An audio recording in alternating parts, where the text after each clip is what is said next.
Welcome to This Isn't Working, the podcast for employers and employees who think it's time to talk about the failings of workplace culture and how we can do better. I'm Julie Scanlon. And I'm Tanya de Grunwald. Okay, let's get this working.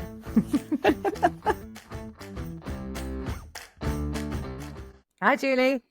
Hi, Tanya. Oh, good to see you. Good to see you too. So, we've gone quite big for our first episode. Oops. Yes. So the question we've gone for to kick off the new podcast is DEI about to die? Which might sound a bit harsh to people that maybe haven't been kind of following this as closely as I have. So I guess the first question is why are we talking about that, and why are we using that language in particular? Yeah, I guess if people haven't been watching this in the way that we have for some time, they won't have seen the increasing number of commentators getting very frustrated with the DEI industry. The biggest kind of most impactful one of those was Elon Musk. Now, I don't want to kind of give very much airtime to Elon Musk personally, but I know that you have the language of his tweet there that he put out that caused a huge fuss around DEI on Twitter. Do you want to just let listeners know what that was, Tanya? Yes. I'm not quite as anti Elon Musk as you are. I don't want to hang out with the guy, but I think it's useful to have a mixture of voices kind of going on here. So his tweet was on the 15th of December. He wrote, "DEI must die." And DIE was in capitals, so he really meant it, and it was kind of mean. And then he wrote, the point was to end discrimination, not replace it with different discrimination. And I just looked up the tweet now, and it has had to date, it's had 35.6 million views, and it's had 266,000 likes. So I think that's a considerable kind of statement that something's going on here, and I feel quite strongly, and I think you do too, that it's something we should be talking about. I mean, in fact, that's kind of one of the reasons why you and I met. I say met, we started messaging on LinkedIn maybe around kind of about a year ago, not even as much as a year ago. We didn't know each other at all, did we? Before No, it was last summer. It was June, I can remember. Yeah. Okay, and so our paths crossed because we were both noticing the same sort of things going on, and I guess maybe as, I don't know, maybe slight outsiders within this world. I mean, you're an EDI trainer mainly in public sector and universities. That's right, isn't it? I should know. Is that right? Yeah. I work mostly public sector, but also charities and a little bit in the corporate sector as well, training, consultancy stuff. But yeah, I you had put out an interesting post on LinkedIn, and I just remember we connected over that and then started having these conversations, looking at our concerns around the DEI world. I'm going to be saying DEI and EDI. I mean the same thing. I think I've already slipped around That's in relation diversity, to that. equity, and inclusion.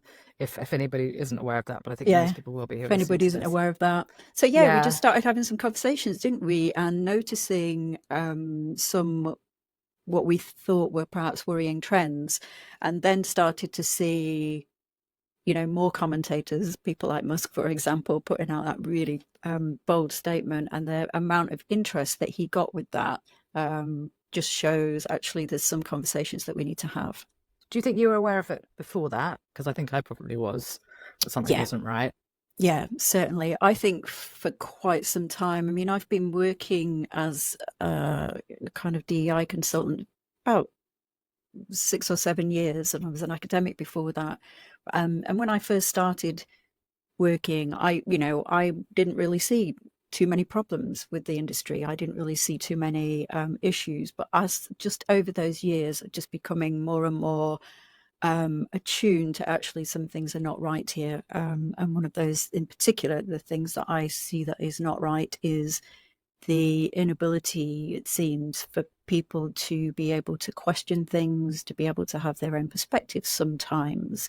And do you mean on the DEI, on the direction of DEI itself, or do you mean on anything within the workplace? A little bit of both, the direction of DEI itself, but also that the sense in which some groups seem to be getting favoured over other groups in relation to, what that diversity is. So it's not being seen as, in my view, as kind of equitable. And when you start seeing that, what I always want to do is like fill where those marginalized voices are. Who is not being heard? Why are they not being heard? Why are they actually genuinely not being included in an industry where we're supposed to be all about diversity and inclusion? Yeah. I probably first talked to employers about it. I think it was September 2022. Actually, it was the week before the Queen died, and I think this Truss had just become Prime Minister. And I think there was a feeling. I think Jacob Rees-Mogg did an interview on, I think it was Sky News. He was really gunning for DEI people, particularly within the civil service, I think. And he was wanting to get, basically scrap DEI, he was saying. And I thought, this is quite alarming. And I know all the good stuff that has been done within DEI. I think it's important to say that you and I are not, we are pro good DEI anyway.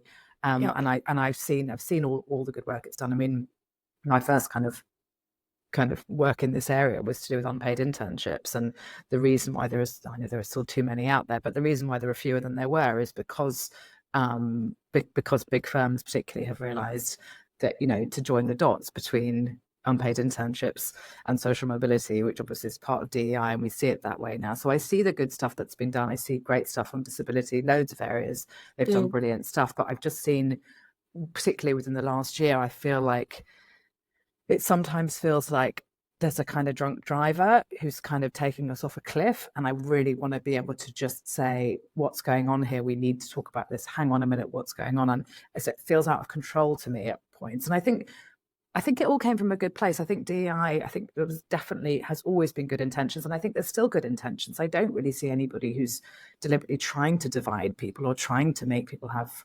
arguments in the office. I think it's all coming from a good place. And I think there's just a sort of sense that it's kind of been overdone in a way, or there aren't enough checks and balances in it, and the people that are in it all think in a very similar way, which is why they were drawn to the industry in the first place. So you haven't got enough diversity, I think, within the teams themselves. I think we saw that particularly sometimes there's been references to things that the government are doing or should be doing. And I see people being very heads of DEI or reasonably senior roles for big organizations who are spouting what appear to be their own personal political opinions on LinkedIn. And I'm thinking, that seems quite out of character for big senior people in big firms to be doing that. And I'm thinking, are their personal politics relevant here? And as head of DEI, shouldn't they be the least likely to be telling us who they vote for and why? Because isn't it alienating to the people in their organisation who don't think like them? And as heads of DEI, isn't it important that they represent everybody? Almost they should be the most independent seeming of everybody. Am I going off on a random track here? Stop me. I don't think you are at all. I think that there needs to be clarity when people are speaking on their own behalf or when they're speaking on the organisation's behalf. I know that you and I have seen a lot on LinkedIn in particular because we both hang out way too much on LinkedIn. We're obsessed. We're obsessed with it. Okay, I'm glad. I didn't want to put that word in your mouth, but it's there. So I think that absolutely. Where is that responsibility for a leader of EDI? We might be talking about politics in that sort of a political party sense, but we might also be talking about the different groups that that person is responsible for helping to feel included and helping to progress within the workplace. And so, if you have quite a strident DEI person who is kind of out there, that's fine if it's clear. For me, that's fine if it's clear that that's their own view, but also to be able to make sure that they know that other people within the company or within the organization or customers and clients know that actually their different perspective, quite literally, is welcomed, provided it's not harassing or racist or something. Obviously, we're not talking about these kinds of views.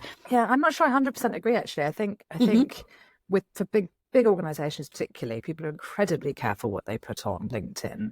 Even really tame stuff, which is why, frankly, a lot of it's so boring. People don't like LinkedIn because it's people saying, "Oh, I've got this new job," and no one really cares.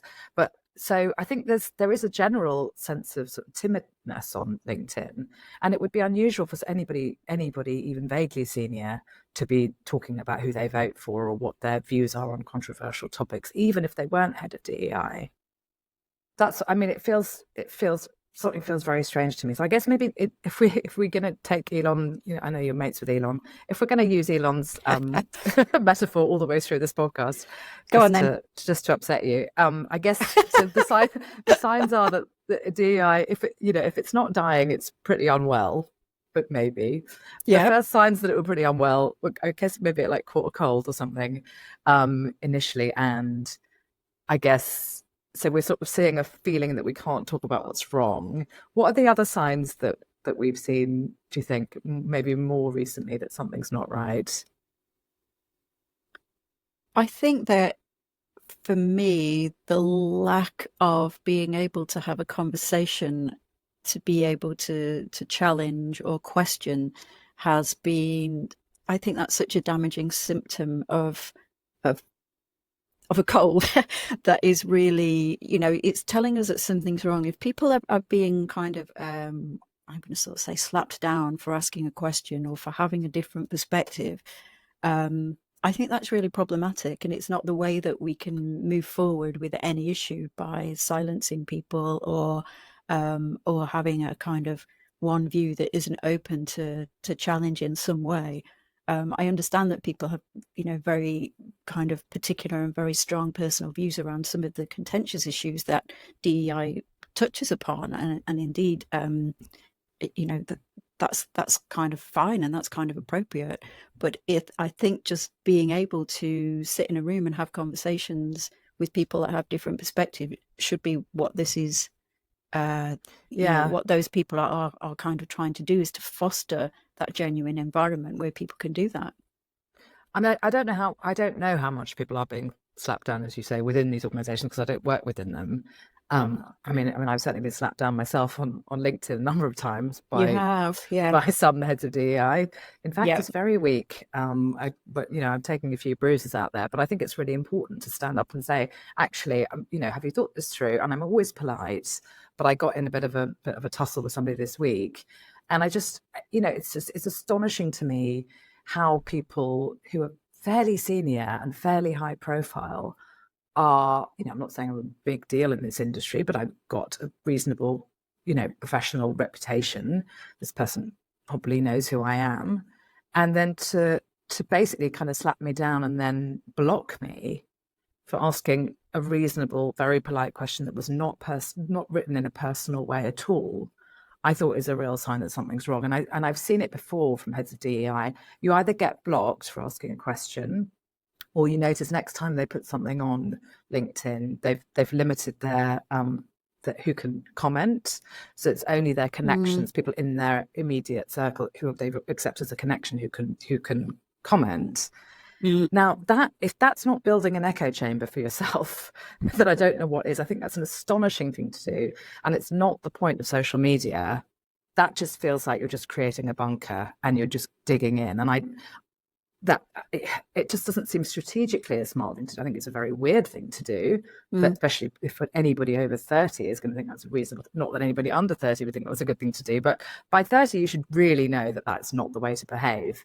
And I see people 40 plus behaving like this. It just is astonishing to me, and a sign that, why don't they want to talk? Aren't they prepared to, make the case for what they're doing or what they're proposing? Or answer questions? Have they not thought it through? That's the only reason I wouldn't want to talk about something, is if I felt I've got something to hide. So, but I don't know that they see it like that. I think we know that there's a whole idea about, this is a podcast for another day. I feel we're going to say that a lot on this, about well-being and protecting yourself, and about how if anybody's disagreeing with you, then you have a right to kind of limit what you expose yourself to in terms of other people's differing opinions, and to view that as somehow harmful. And we've all got to protect our own mental health, which I understand. But at some point, I think we also need to think about how we become robust enough to be able to say, actually, Julie, I don't agree with you, and you don't burst into tears and you don't block me. You go, oh, why? And I say, because I'm not sure you've thought about this bit properly.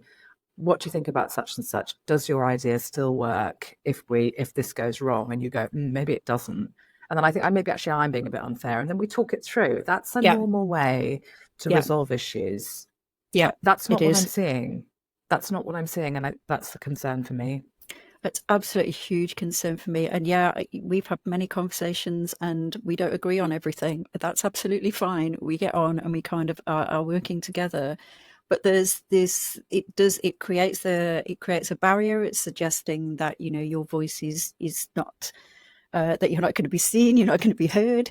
And that kind of, what is that doing? That it's literally excluding you. And, you are respectful on LinkedIn. And, we're talking about LinkedIn here. If people are not on LinkedIn, this sounds like may sound so dull, but it's basically a microcosm of what we're seeing in terms of the way that some people are sort of conducting themselves and sort of saying that view is not acceptable, therefore I will not engage with it. Yeah. Which I Do you think think there's is also a sense that sorry to interrupt you, right. that with DEI, that there's a kind of package of values, beliefs, initiatives that you have to sign up to, and that Yep. you can't say, well, I like all of this bit, I like all of the disability stuff, most of the race stuff is great. I know some people have got an issue about the kind of white guilt, privilege, oppression stuff. Maybe we should talk about that. Some of this stuff is good, some of the stuff isn't good. I'm not sure, but I actually don't have strong opinions on some of this stuff myself. But I would like to be able to talk about it, and I would like to be able to say, this is great, this is less good, I'm not sure about that bit. Yeah. And Yeah. I mean, we see it with things like trans inclusion, which has been people. All these businesses want to do the right thing by everybody, but we need to be able to talk about where certain employees' rights and comfort and all those sorts of things, where there's interplay there, where we need to discuss that and work through the solutions for that. Yeah. So I think that's another really good example, and I know it's one that we're going to talk about further in future. But we got to be able to talk about this. We can't have topics that we just don't talk about. It's just not. We're not going to be able to move forward, and we're going to get into more and more of a mess. I know you also feel that some of the tribunals that we've seen recently are another sign that something is going awry here. The tribunals themselves, and then the lack of discussion about the tribunals and what that means. Yeah, absolutely. I think that they are another symptom that something is going wrong. I really like what you say about it. Feels like there's a sort of, it's an off-the-shelf approach to DEI, and you kind of take the whole package or you leave it. So, like assembling a bookcase or whatever, every component needs to be in place and no component is questioned. And I think that's really problematic, or can be questioned. So where we get the recent tribunals that we've seen around, particularly around kind of gender identity, gender critical people, but we've also seen there's a case a little while back around a race and disability, kind of two protected characteristics, a bit of a face-off. And what we're seeing, I think, is, these cases shouldn't be being brought. They shouldn't be getting to tribunals. So for a few of the gender critical ones, there's been a little handful recently that have been successful. And it seems to be saying that, to me, there is something seriously wrong if people can't hold what has been established as a protected belief, which was established in full status case a few years ago now. If people can't hold that view and be within a workplace, if they're going to get harassed and bullied, whatever we think about that view, it kind of doesn't matter, in inverted commas. That person, should be protected and should be able to be that they're holding a lawful position and a lawful belief. So it's telling us something about EDI work there, and also HR, I think, in terms that these things are getting to tribunal and not being addressed in-house in terms of creating a genuinely diverse and inclusive environment. There's something seriously wrong. Yeah, I thought the case that you mentioned, the disability one. That was the Lloyd's one you're It was referring to, right? Lloyd's. I couldn't remember even where it Yeah. was, but yes, it is. Yeah, and they had an external trainer who came in and had a That's session, it. which obviously sounds like it went horribly wrong. Everybody was incredibly upset, and it was a complete disaster area by all accounts. So obviously that could have been done differently. But I think that case raised lots of questions about how external trainers are being selected. Yeah.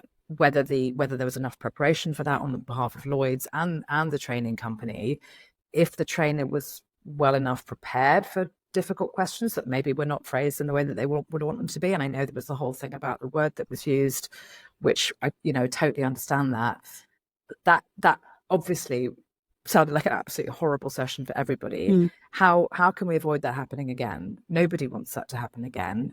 Yeah. And I haven't seen enough discussion to be confident that won't happen again, either in Lloyd's or anywhere else, frankly. Yeah. I mean, there's a whole section we need to think again. There's another whole episode on how DEI trainers are selected. So I guess I don't know. Do you think is it part of a new kind of phase? I suppose. I mean, DEI started with. I mean, I know it started a long time ago, but I would say within the last, so maybe since 2019, would you say it suddenly got kind of supercharged? And then with the death of George Floyd, I guess it's 2020. It got supercharged, and it's been great to see all that investment and all these firms doing lots of brilliant work on this. At some point, do you think the investment and the enthusiasm overwhelmed teams, and did they lose their way, or is that not quite the right? Am I not quite right in saying that? Did they get overexcited? I'm not I sure. don't know quite how would you? Because I sort of feel like I've always felt like that it was started really quickly, but maybe it was not enough thought was put into what checks and balances there are on this. Where are the guardrails? Who decides the strategy? And I mean, we're talking to lots of HR directors about various things at the moment, aren't we? And one of them is what's happened with that relationship between HR directors and heads of DEI. Feels like HR directors brought in heads of DEI, thought, great, they can do all this stuff, brilliant. And they maybe had other things on their plate and didn't quite keep a close enough eye on it. Yeah. And so some of the heads of DEI are great, and some of them are, I think, possibly too emotionally invested, is kind of what I would see, maybe, that they're trying so hard to make the world a better place for all sorts of reasons, that they're kind of, I don't know, overdoing it. What do you think is the right way to put that? I mean, I think as well, some of that is certainly valid, I think. I think almost overnight, HR professionals were given kind of EDI responsibility sometimes. This is the kind of, clients that I work with, one day you're a sort of generalist HR person, that's what you've been developed for, and that's, what your training has been. And then you're given EDI as part of your portfolio, as you say. There's been a kind of a bit of an implosion, understandably, and not necessarily, it's not a negative thing, but what we've seen is people not being skilled up swiftly enough. And then it actually links to your previous point about external trainers or external consultants, of which I'm one, so it's quite sort of causing detriment to my own work here. Hopefully I'm a responsible one, but there is a sense in which I've often described it as it's a bit of a Wild West. How do you know who to trust? How do you know actually to bring in, to support and help your EDI in-house person learn? And this is where we're seeing where some of the legal cases have come in, have been around, I think, for EDI people in absolute good faith and HR people in absolute good faith going down particular routes that have actually been not beneficial at all, to the company or the organization, and have actually got them into trouble. So I think there's, there is no regulation over the DEI space. And I think that most, quite a bit. This will be another podcast episode. I think we've got loads. I know up our sleeves, but sometimes there is that. What's that tension between lived experience and other expertise? Like, what is the right balance there that you would want from people that are coming into your organisation and supporting it? So it's where are those lines? So I think there's been a real challenge to, we are now calling it an industry. We didn't really call it an industry maybe even 5 or 6 years ago, or at least I wasn't hearing that term, but it is now. It's a huge industry. Yeah. And so the sort of criticisms that we're seeing are, I mean, from our good friend Elon, Daily Mail, Telegraph, The Times are beginning to as well. There are sort of all sorts of podcasts and all sorts of YouTubers. There's Trigonometry, Hate Our Guts. We're well aware of these people. I feel like we're not seeing the engagement that I would like to see from the industry as a whole. There's still a kind of eye roll that we're getting. Oh, it's just the Daily Mail. Daily Mail is a huge newspaper and it's really influential. Again, maybe this is my journalism background, but you ignore the Daily Mail at your peril. Whatever you think of the Daily Mail, it's absolutely massive and it's really powerful. So even if you disagree with everything they say, you need to be reading it and you need to be engaging with it.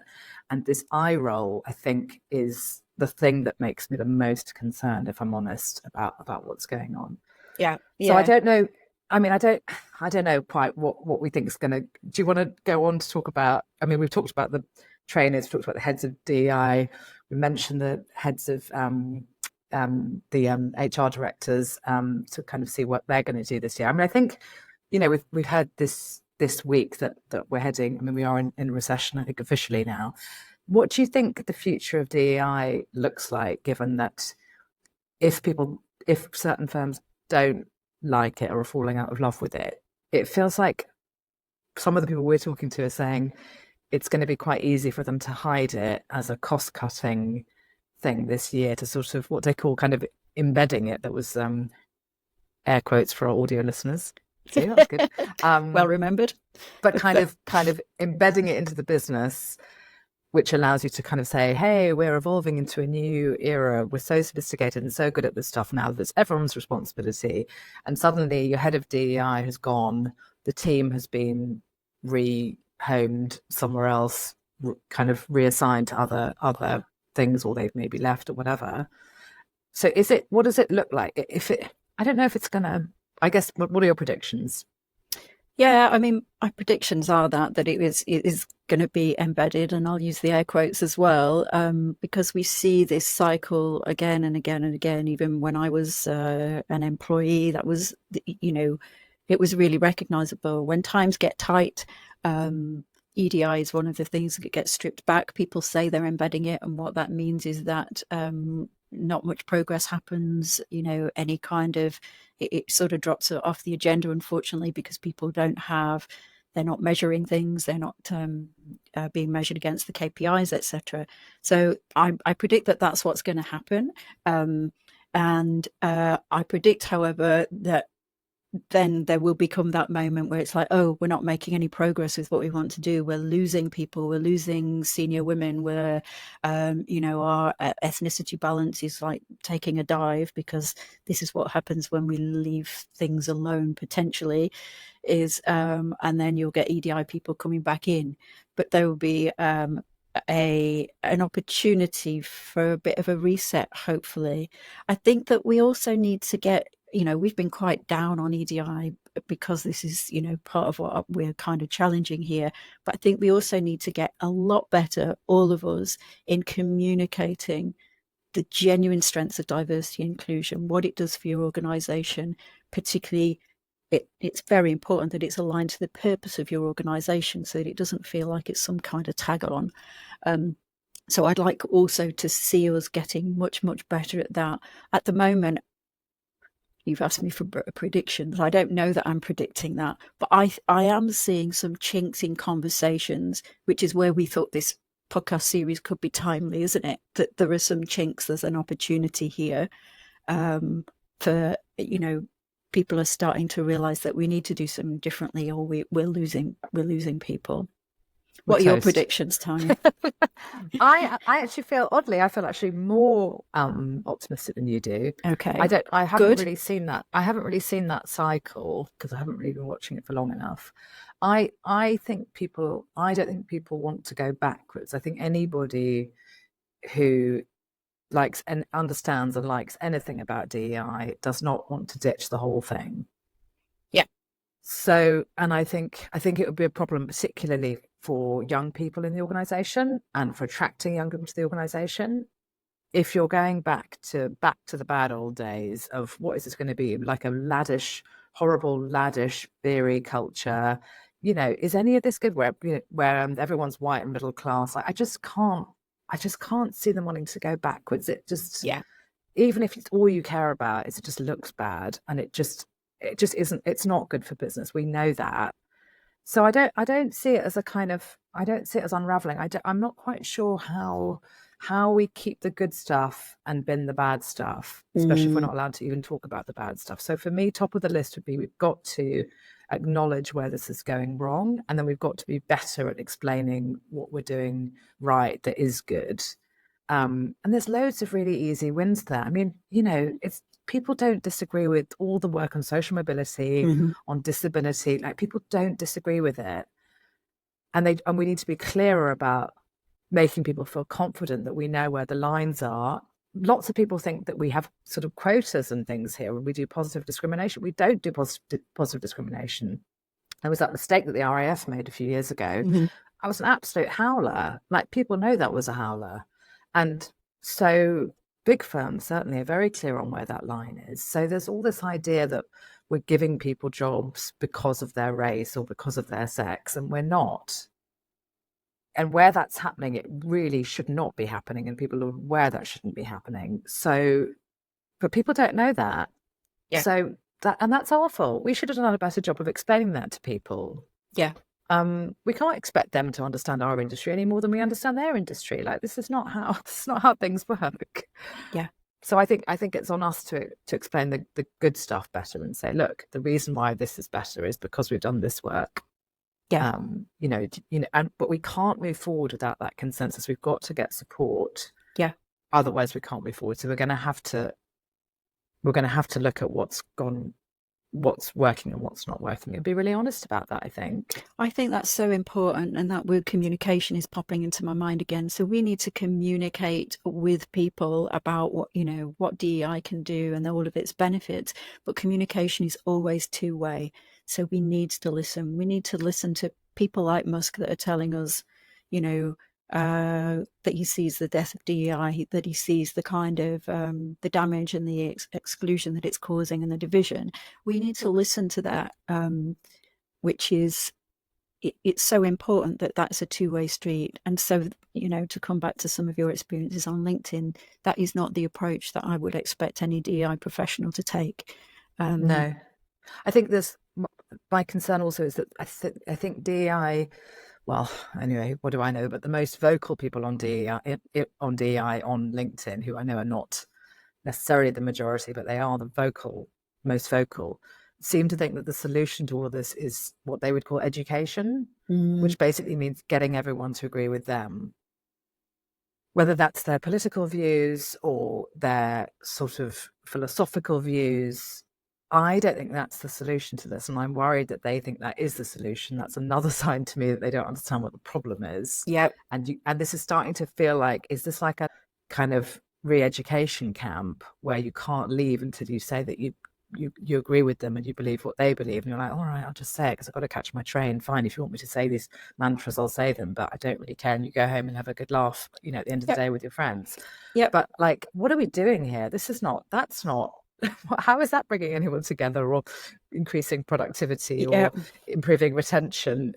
It's just not. You're making people say stuff that they don't think, just so they can get out there. I've seen that very critique, that sort of re-education camp, that term being used. And, I did used to be in education. I was an academic for, however many, 20, 25, 30 years or whatever it was. And this is not what education's about. Education literally comes from a Latin root, and it means to lead out of. It means to lead out of a person what is there. So it's about opening up that human being, opening up their perspectives. And, what I used to do in the academic world was, gift to students a whole range of different approaches to something and help them find their own way. How do we manage this competing perspective against this competing perspectives? How do you kind of make your own mind up? How do you analyze it, et cetera, et cetera? And, we are losing that ability. to have those conversations. So education is never about shoving a whole load of stuff into someone's head. That's entirely not the right way. It might be about introducing them to new ideas, saying, hey, what do you think about this? So it's kind of I hate that is also being, that training is being kind of muddied. Kind of the purpose of training is kind of being muddied. It should be about opening up conversations, introducing, yes, kind of content and ideas to people, but never, colonizing someone's thoughts and minds, which I have seen some of the critique. So it makes me wonder what happens in some training for people to feel like that and to come away with that perspective. It really does. Yeah. Okay, so I think we've given it a good talk through. It's not gone exactly as I thought it was going to. No, but it's good. It hasn't. We've gone off script quite a bit there, but that's been good. So is it gonna? I mean, I guess to come back to our mate Elon, is DEI about to die? I guess the short answer is it depends. It depends on how the industry responds. Would you say? That's kind of my feeling. Is I don't know if it's going to die. I don't think the whole thing is going to get scrapped overnight. And I think we need to get better at fighting for the good stuff and acknowledging the bad stuff. I think that's the only way to save it. Yeah. Would you agree with that? Yeah, I do agree with that, definitely. We need to get better. We need to get better having those conversations, acknowledging where things are going wrong, and where they're going right, and really, making sure that we understand the benefits of the kind of work that we do. Okay, well, let's just hope some of the people that can actually help us with these aims are listening. Let's hope so. Anyway, lots more to discuss. Obviously, we've got a million more ideas for episodes, so I think that's been a great start. We can't crack this all in half an hour, but we've had a pretty good go, I think. Yes, absolutely. It's great to speak with you, Tanya. Fun. All right, see you soon. Bye for now. Bye.